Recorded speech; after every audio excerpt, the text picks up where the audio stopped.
জীবনের পরতে পরতে ছড়িয়ে রয়েছে অনেক আনন্দ স্মৃতি। মানুষ এসব স্মৃতিগুলোকে যুগ যুগ ধরে ধরে রাখতে চায়। তারই ফলশ্রুতিতে মানুষ যুগের পর যুগ চেষ্টা করেছে স্মৃতিগুলো ধরে রাখার ব্যবস্থা করার। ঠিক তেমনই এক আবিষ্কার ক্যামেরা।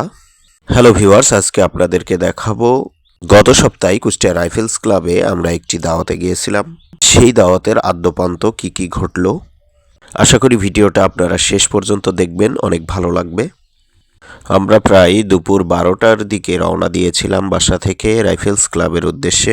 এই রাইফেলস ক্লাবে মূলত 100 মিটার শুটিং রেঞ্জ আছে। এখানেই রাইফেলসদের শুটিংয়ের ট্রেনিং দেওয়া হয়। অন্যান্য ছুটির দিনগুলোতে বেশিরভাগই এখানে কমিউনিটি সেন্টার ব্যবহার হয়, ভাড়া দেওয়া হয়। ঠিক তেমনি আজকেও বিয়ের দাওয়াতে এখানে রাইফেলস ক্লাব অডিটোরিয়াম ভাড়া নেওয়া হয়েছে। রাইফেলস ক্লাবের অডিটোরিয়ামটি নানা রঙের কৃত্রিম ফুল দিয়ে সাজসজ্জা করা হয়েছিল।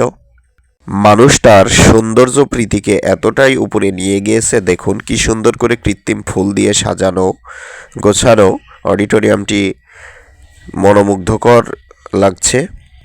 কৃত্রিম ফুল, লাইটিং সব কিছু মিলিয়ে সুন্দর পরিবেশ তৈরি হয়েছে। এটাই হচ্ছে বিয়ের কোণে। দেখুন সে স্টেজে বসে নানা অঙ্গভঙ্গি করে ছবি ভিডিও এগুলো মাধ্যম দিয়ে সে তার স্মৃতিকে ধরে রাখছে। এদিকে মেঘন এখানে এসে ওই কৃত্রিম ফুলগুলো নেওয়ার জন্য বাবার কাছে বায়না ধরেছে। এটাই হচ্ছে রাইফেলসদের শুটিংয়ের 100 মিটারের রেঞ্জ। আমরা খাওয়া দাওয়া শেষ করে এই খোলা জায়গায় একটু আমি আর মেঘন ঘোরাঘুরি করছিলাম আর সৌন্দর্য উপভোগ করছিলাম প্রাকৃতিক। সব কিছু মিলিয়ে সুন্দর একটি দিন কাটলো আমাদের।